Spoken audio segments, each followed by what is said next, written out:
That's cool. It's cool. So what are we going to talk about today? I believe we're going to talk about breath, right? Breath work. Yes. Yep. I just Breath. wanted to confirm. So I didn't want to Yep. start talking about something else. But That's I think okay. it's probably going to be one of the more powerful conversations we have. Because if you really think about it, and you've heard me say this a dozen times or so, when a baby is born, the Yep. first thing it does is it takes a breath. Yep. Doesn't drink water, doesn't have any food, doesn't take a nap, takes a breath. Starts everything off here, right? And then you hear people after they pass away, you'll hear people say they took their last breath and they'll tell you the time and stuff. And it's so powerful, and those two moments are beautiful in their own way. But a lot of times in between there, that dash that they call it, that we have, we very seldom think about. We very seldom think about a breath, taking a breath or whatever, unless we're not feeling good. And what's beautiful about it is we're in a time in our lives where people are doing more research, more science is being proven through this whole thing called breath. And Yep. you can do so many beautiful things by focusing on conscious breath. And that's some of the stuff that we teach in our program. Yeah.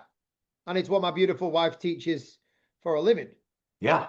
Yeah. And she realized and Ash and I have talked before about this.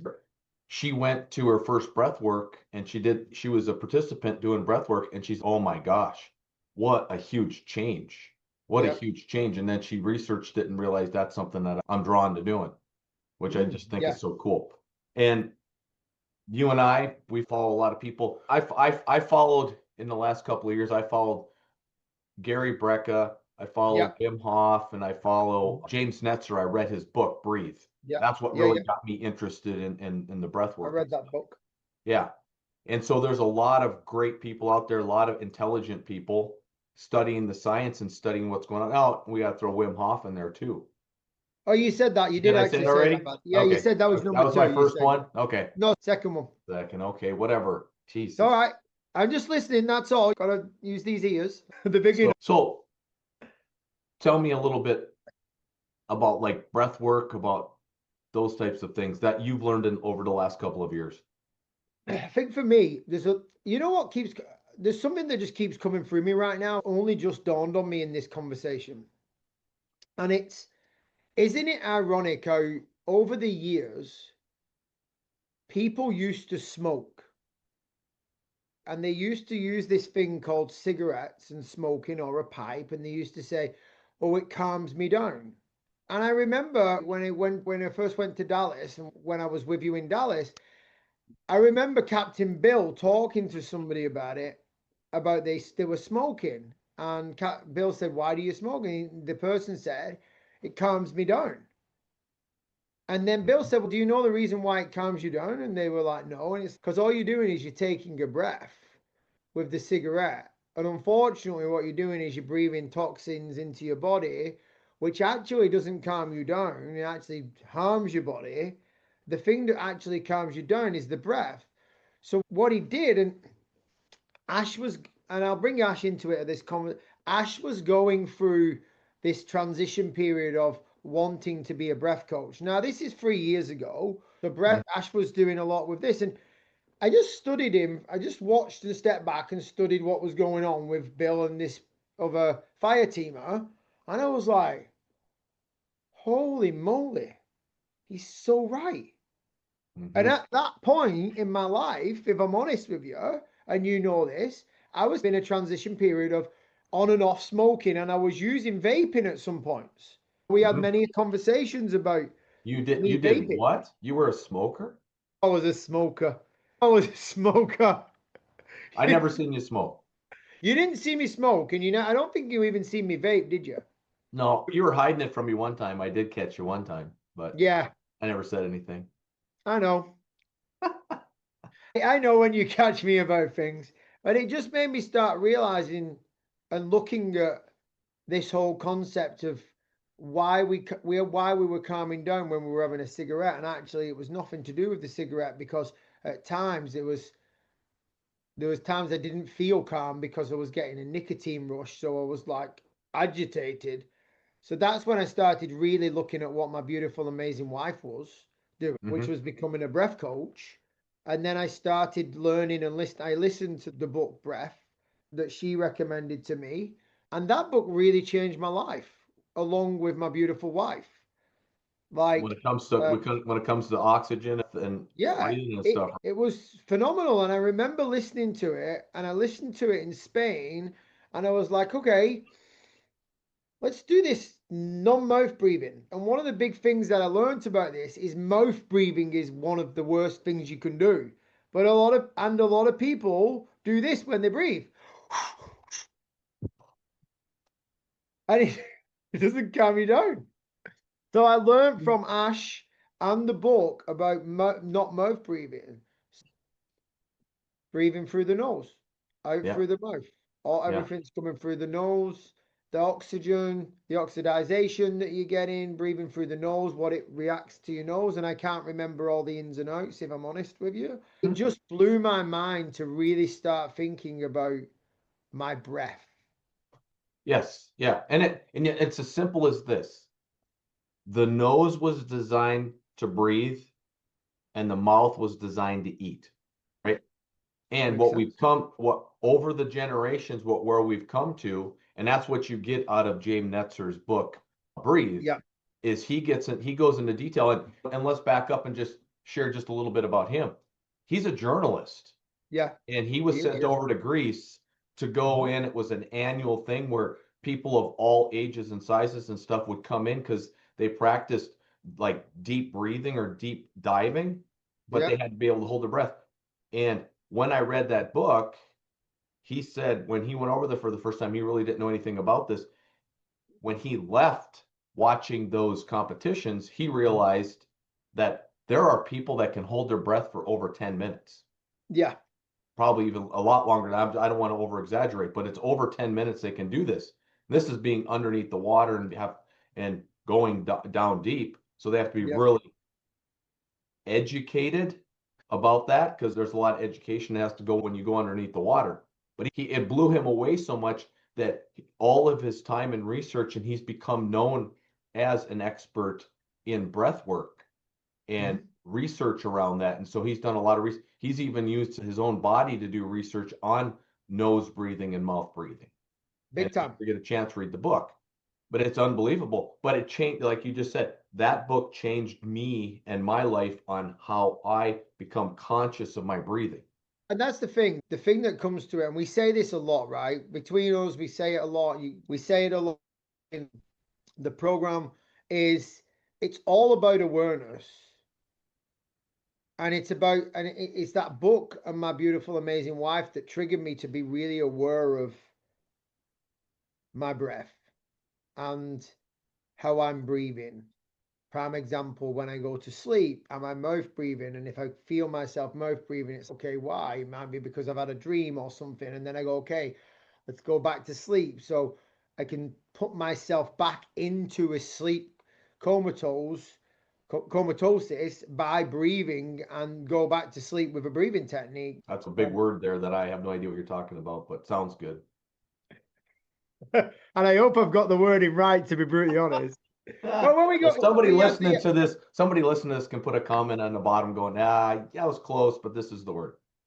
and that's cool because I make my own words up, and I'm all good with that, by the way. Oh, I know. Um, All you people in Britain, they guys do that. That's some of those words are kind of interesting. Anyway, let's let's not not go down. Let's not go down that let's road. not go down that rabbit hole. Yeah, it's just recently I learned a new one. What was it? Four in, hold for seven, out for eight. So four in, hold for seven, out for eight. Okay, what does that do?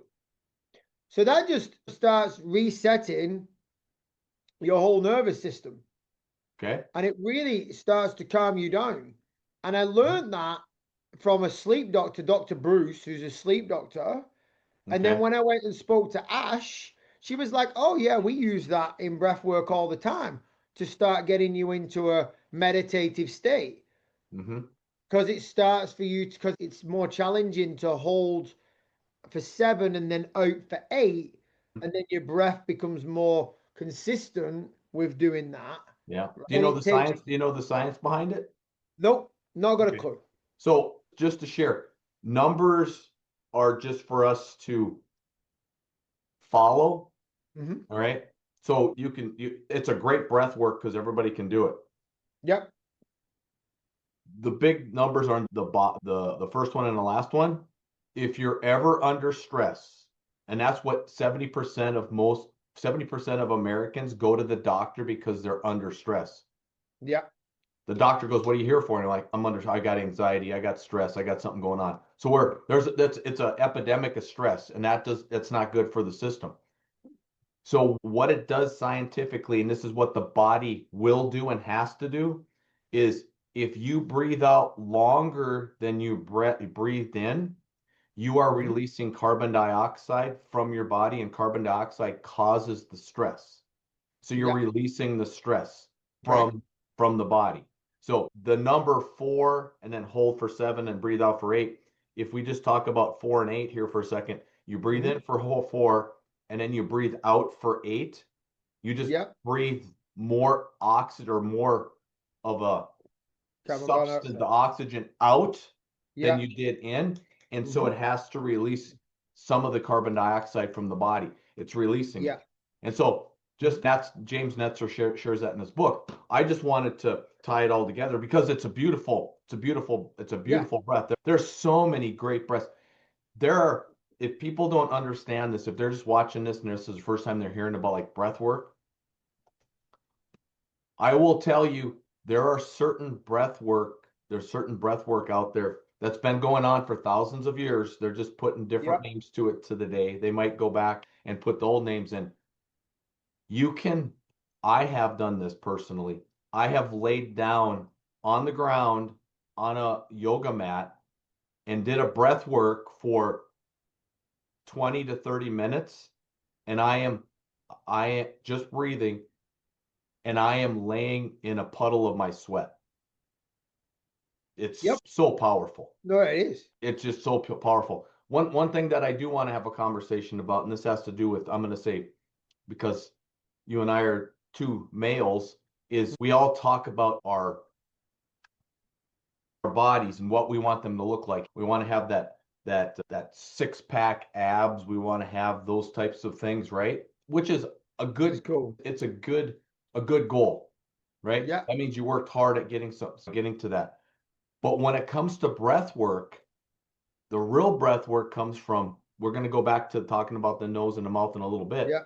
But when you breathe through your nose, you need to focus on breathing into your diaphragm, which is more or less your stomach area, where you expand your stomach area and then it releases. So it's you breathe in and then you can feel your stomach rise and then it goes into the chest after that.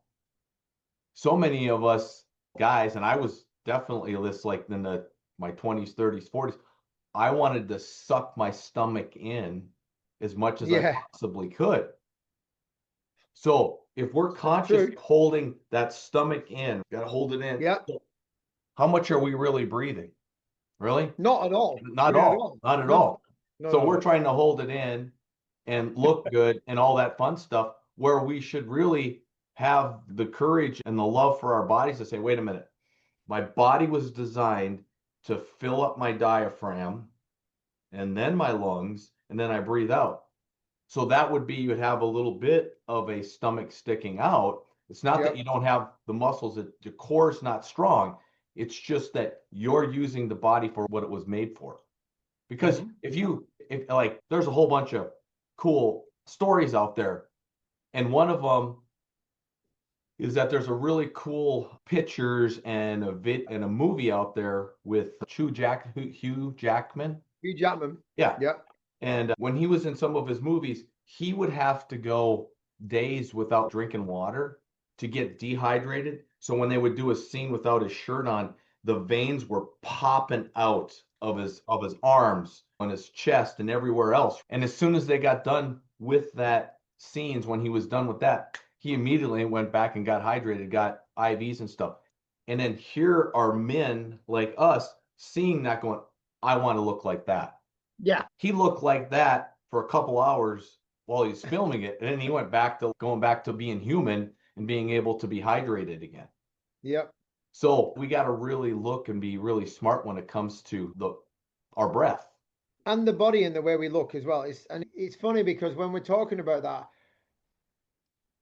there's so many people, including this is something that I've been working on recently, is when I'm over, like, example, a 6 foot putt, right, in We're golf. talking golf now? Yeah, just bear with me. Bear Okay. with me one All right. second. Right?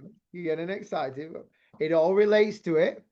Is I found that I would stop breathing. Awareness.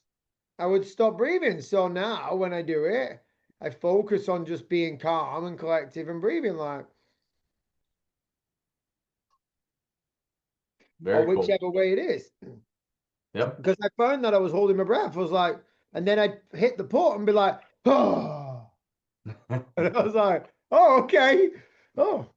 And there's so many people. There's so many people out there that when they get nervous or when something's happening to them, they stop breathing and they talk.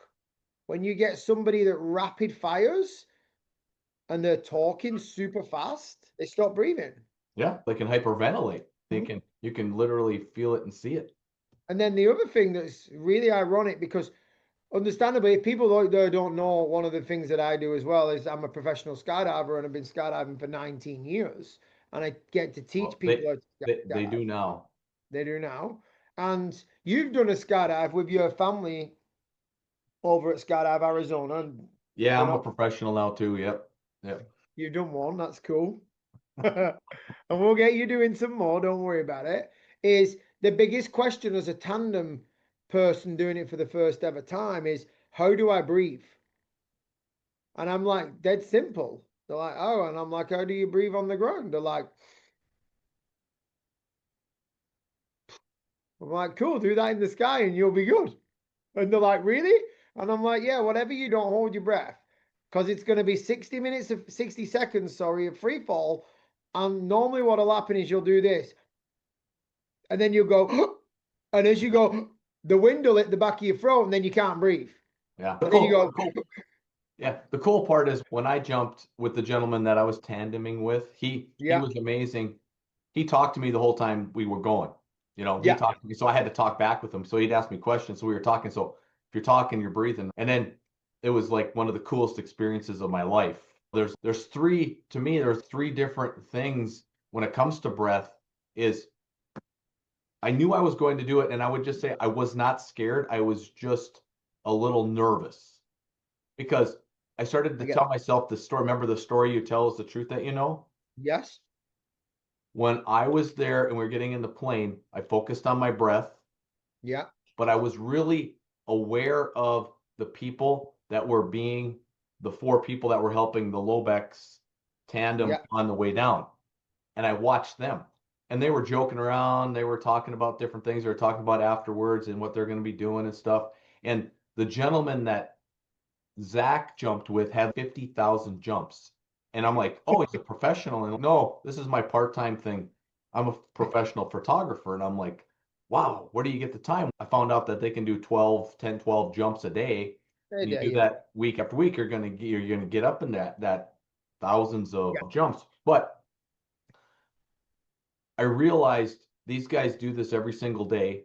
They're strapping my body onto theirs, and Mhm. they want to go home tomorrow or that day. Yeah. So I'm just like, okay, I'm totally cool with this. So the nervousness was there because it was my first time of doing it, but the thrill of flipping upside down, coming out of the plane, and then them putting that little chute up to where we were parallel to the ground so we could see Mhm. where it's going Ledge on, rope. and Yeah. then the cameraman talking to me and coming over and giving me high five, and then we go up in the air with the parachute, and then we start floating down, and then him letting me hold it, Yeah. and the whole time he was having conversations with me, so he was making didn't tell me, but he was unconsciously having me breathe. Always, yeah. Yeah, I've it was just got to awesome. I've just got to put a myth to sleep, by the way, on this one. because it's funny because you said it and it's we opened the parachute and we went back up. No, I got to put a myth. You don't go back up. You keep going down. It's just the cameraman goes down faster than you. Okay. So it looks like you go back up, but you don't actually go back up. You're still falling down. The cameraman just goes faster than you. So it's something that there's this whole thing where everybody goes, "Oh my God, you go back up when you open your parachute." You don't. It's just that if we got two levels falling like this, and then you open something up here and you're still falling at a slower speed, this guy goes faster. So it looks like you go up. Sure. You Okay. know? All right. And I just wanted to get, and also that's another reason of breathing as well, because normally a lot of people, when they go, the feeling of, because you will have felt like you went down and then back up. Yeah. Yeah. Like you'll have felt this kind of drop, like you were falling and then you felt this clip drop, and then it feels like you go, buff. Yeah. That's normally where people do this. They go, and you're like, whoa, okay, breathe through your nose, out through your mouth, out through your mouth. Okay, all right, we're getting you back to. And that's sometimes where people throw up as well because they've stopped breathing. I'll Okay. pass out. Yeah. And that's because of not enough oxygen. 100% not enough oxygen. Yeah. Yeah. So let's go back and talk about the nose and the mouth for a little bit. We talked Yeah. before, and I had mentioned that the nose was designed for breathing. Breathing. Yeah. And of course, the mouth with the teeth are there for the eating. So if we go back and if you could look at the chambers, there's 5 different chambers in the nose cavity, and all 5 of them do different things. Okay. Yeah. And so when we breathe through our nose, you can see little hairs in your nose. If you really look into your nose, you can see little hairs. Yeah. That's the first chamber where you got the hairs. Those are grabbing on all to the viruses, the bacteria, those things from coming in to not getting them into your lungs. They're stopping those things. And then there's a chamber in there. What it does is it will heat or cool the air. So if you're out and it's like where I grew up in North Dakota, there's times where it could be below 0. You go out, you breathe through your nose, it changes and warms that air up before it gets to your lungs. Mm-hmm. Same thing now that we're in Arizona. Heats up, we're at 118. I walk outside, I'm breathing in. It'll cool that air down, does both things. Yeah. And so there's these different chambers. And one of the things that the chambers do, one of them creates nitric oxide. Okay. Yeah. And nitric oxide, what it does is it circulates and it creates oxygen in your body. It brings life Yeah. back into your body. Side note, just a little bit. So there was an award by 3 doctors in I think in the late 1990s. They won an award for a big award for it. I can't remember the name of the award right now.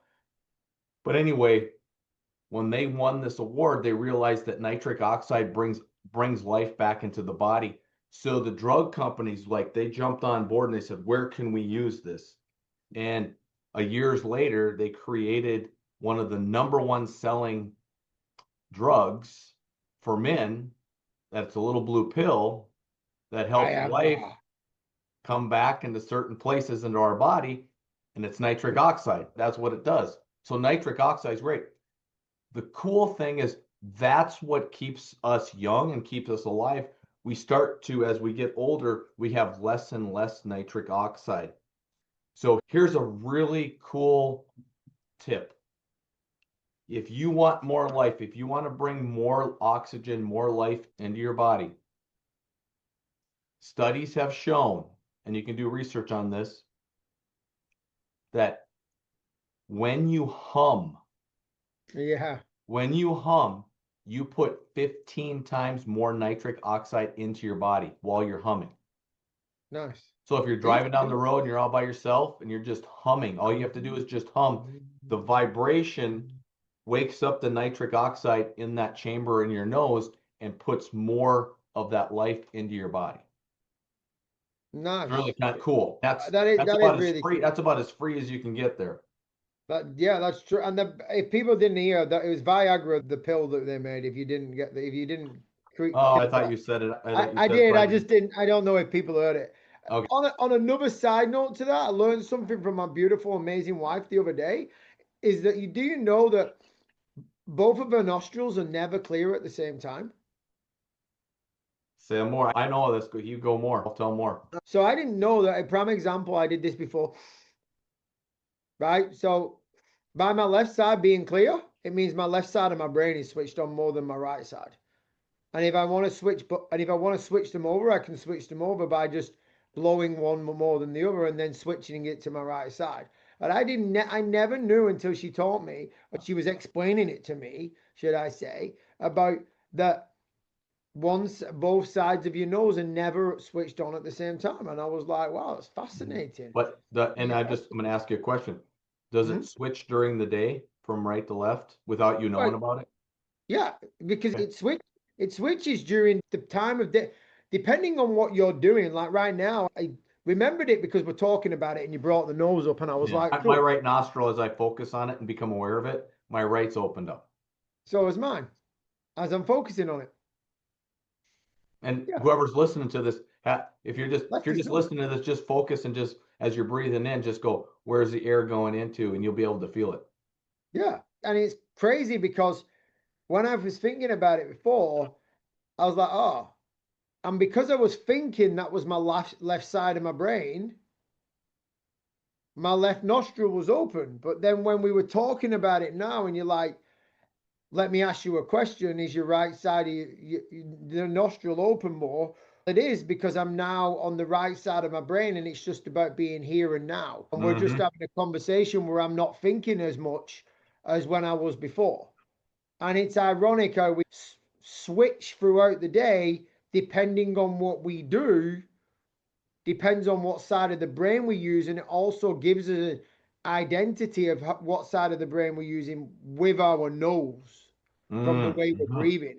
Yeah. And that's what blew me away when she mentioned it. I was like, oh, so now I know. Oh, cool. Now I'm thinking more right side because of the fact that I'm focusing more on it. Yeah. So, yeah, it was just something that came up as you were talking about the nose. Yeah. I'm looking for a quote from Gary Brecka, which is freaking unbelievable. I wondered what you were looking for. I could see you were looking for something. Yep. See if I can find it. Find it? No.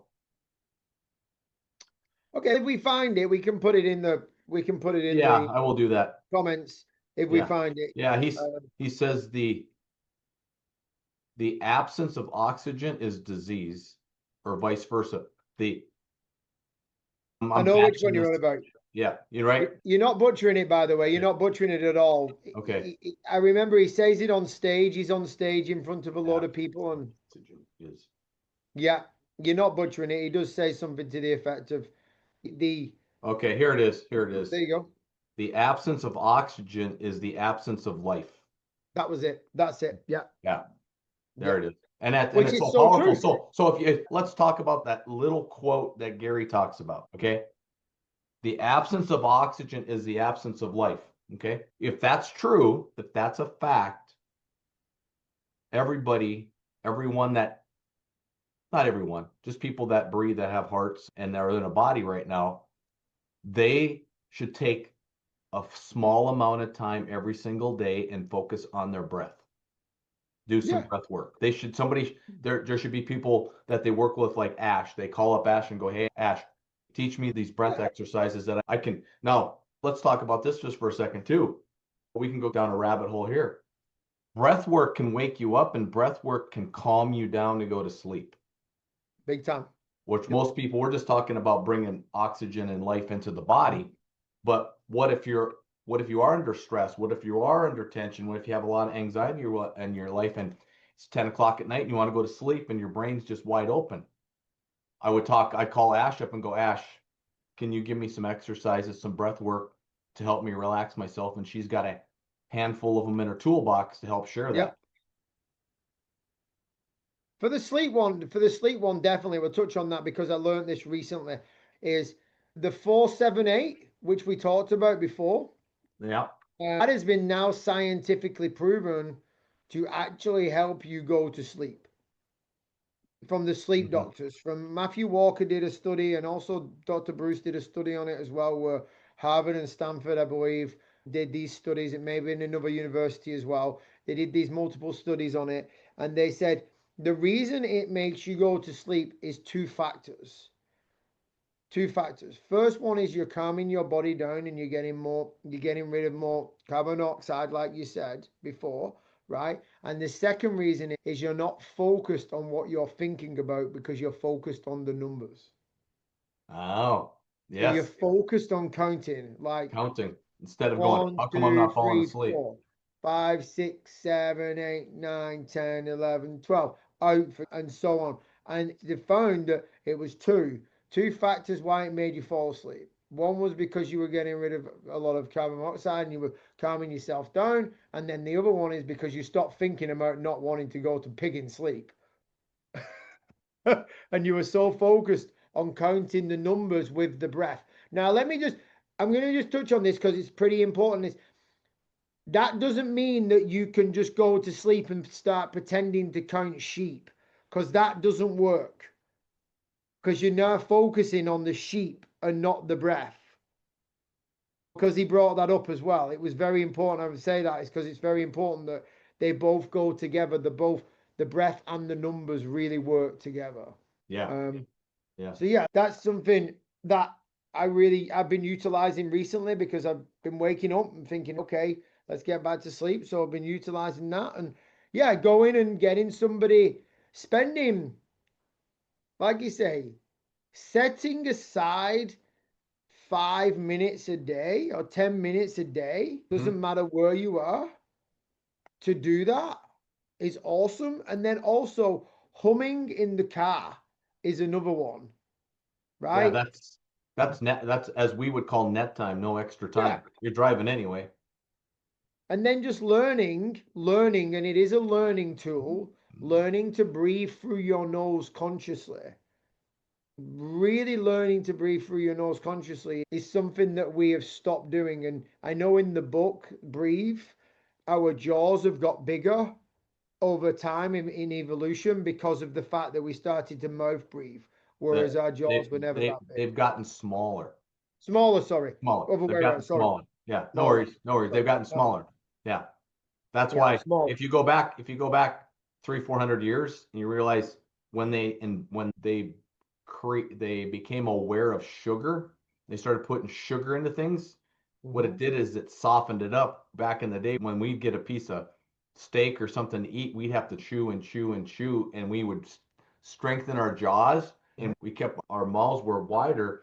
Because if you look back hundreds of years ago, there was no such thing as having to take your wisdom teeth out. There was enough room for your wisdom teeth.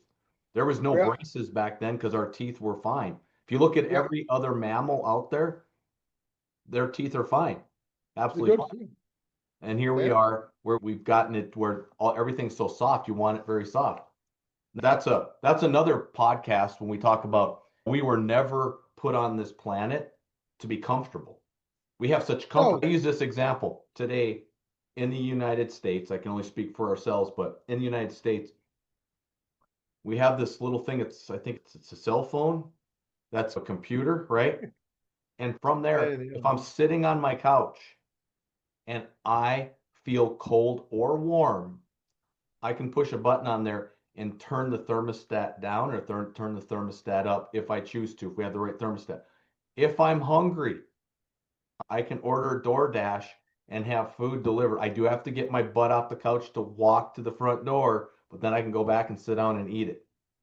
So the comfort of what we have today is not the way the body was designed. It was designed to do those things. And I know we're going to do podcasts on saunas and cold tubs and cold plunges and Yeah. stuff too. That's to get the body to An do the things it exercise, needs. movement. Yeah, all those things, all those things. Yeah. But exercise, that's an uncomfortable thing, and you have to get off the couch to do that too. Correct. It is. And but we want to stress the body. The body wants to be stressed.